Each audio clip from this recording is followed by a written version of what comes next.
Hi, my guys. Today, we got something wild to unpack. A moment that feels straight out of a dystopian movie. On the same day that millions of Americans flooded the streets for the massive No Kings protests, President Trump dropped a video that, well, shocked a lot of people. And what makes it even more jaw-dropping? The video wasn't real. It was AI generated. So let's talk about what happened, why it matters, and what it says about the future of politics, media, and power. So, picture this. Across the US, in all 50 states, people are marching, holding signs that say No Kings. They're chanting, singing, waving flags, a sea of people demanding that democracy should never bow to one person. The No Kings movement isn't new, but this weekend it hit a whole new level. Reports say nearly 7 million people showed up nationwide, making it one of the largest coordinated demonstrations in modern U.S. history. The message was simple: America doesn't want a monarch. It wants a president, a public servant, not a ruler. And then, almost like a scene from a political movie, Trump responds. Late that same night, an AI-generated video appears on his social media account. In it, Trump is seen wearing a gold crown, flying a jet labeled King Trump, and soaring over what looks like New York City, possibly Times Square. Then, the jet releases a brown liquid over the protesters below, all while Danger Zone from Top Gun plays in the background. Yet it was that over the top. The internet immediately went into overdrive. Some laughed, others were furious, and millions more were just stunned. Was this satire? A joke? A troll move? Or something more intentional, a direct slap in the face to millions of Americans peacefully protesting? That's the question a lot of people are asking right now. What's fascinating, and a little unsettling, is how this moment perfectly captures the new reality of political communication. We're living in an era where AI can generate powerful, emotional, and even mocking imagery in minutes. Think about it.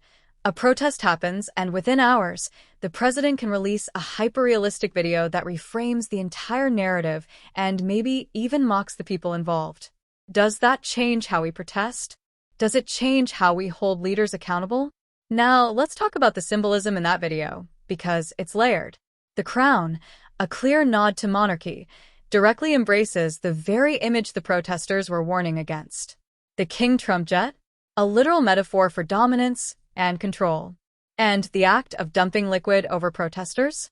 Whether meant as humor or hostility, it sends a visual message of disdain, almost like saying, your resistance doesn't matter.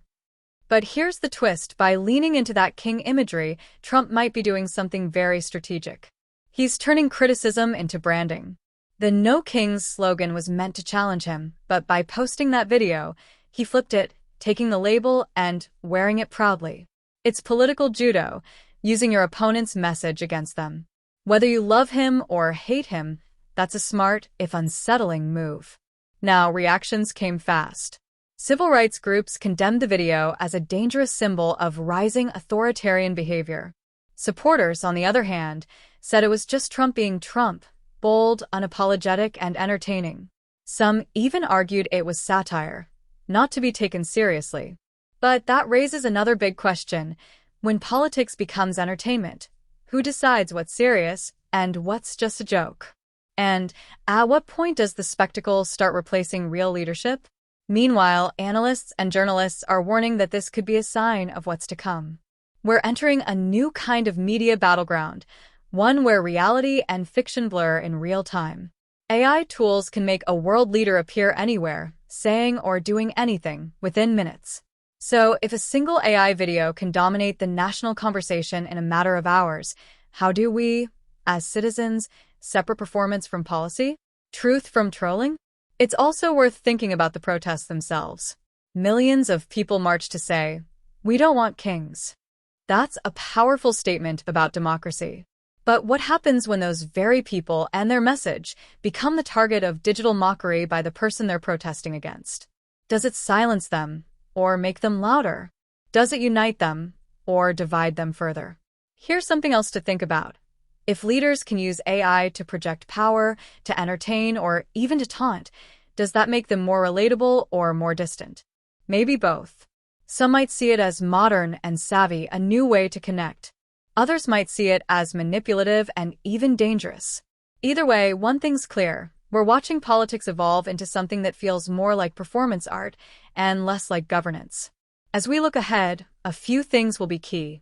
Will the No Kings movement keep its momentum after this? Will more people join in, or will the movement fade as attention shifts to the next viral post? And how will tech companies, journalists, and voters handle the flood of AI-driven content that's just beginning to reshape how we see the world? At the end of the day, this moment, a protest in the streets and a digital king in the sky, might go down as a defining image of our time. It's a snapshot of where technology, power, and democracy collide. Whether you see it as comedy, propaganda, or just chaos, it says something big about who we are and where we're headed. So, what do you think? Was Trump's video just harmless political theater, or something that crosses a line? Are we witnessing the start of a new kind of digital politics, one where perception is more powerful than truth? Drop your thoughts in the comments. I genuinely want to know how you see this. If you found this breakdown helpful or eye-opening, please give the video a thumbs up, share it with a friend, and don't forget to hit that subscribe button for more deep dives into the stories shaping our world. Thanks for watching, and I'll see you in the next one. Stay curious, stay informed, and as always, keep thinking critically.